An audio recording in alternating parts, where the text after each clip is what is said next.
দর্শকদের প্রিয় সেই উষসী নিখিল জুটি মানে রুষা এবং রিজু জুটি আবারও ফিরতে চলেছে স্টার জলসার পর্দায়।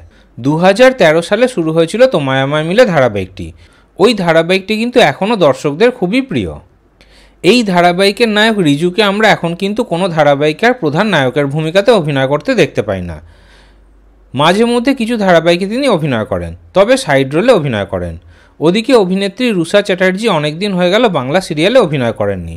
বিয়ের পর থেকে অভিনেত্রীকে কিন্তু আর বাংলা সিরিয়ালে অভিনয় করতে দেখা যায়নি। এবার তাদের সেই তোমায় আমায় মিলে ধারাবাহিকটি কিন্তু আবারও শুরু হলো। 10ই ফেব্রুয়ারি থেকে শুরু হয়ে গেছে এই ধারাবাহিকটি। সোম থেকে রবি প্রতিদিন দুপুর 1টা থেকে 2টো অবধি স্টার জলসার পর্দায় সম্প্রচার হচ্ছে এই ধারাবাহিকটি। এই ধারাবাহিকটি ছিল যিশু নীলাঞ্জনার প্রোডাকশনের।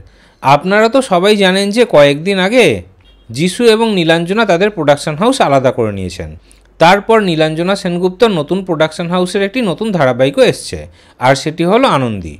আর এবার নীলাঞ্জনা সেনগুপ্তর আরও একটি নতুন ধারাবাহিক আসতে চলেছে স্টার জলসার পর্দায়। সেই নতুন ধারাবাহিকে নায়ক নায়িকা কে হচ্ছেন সেটাও আপনাদেরকে খুব শীঘ্রই জানিয়ে দেওয়া হবে। বাংলা সিরিয়ালের এই ধরনের নিত্য নতুন আপডেট পেতে চ্যানেলটি এক্ষুনি সাবস্ক্রাইব করে নিন।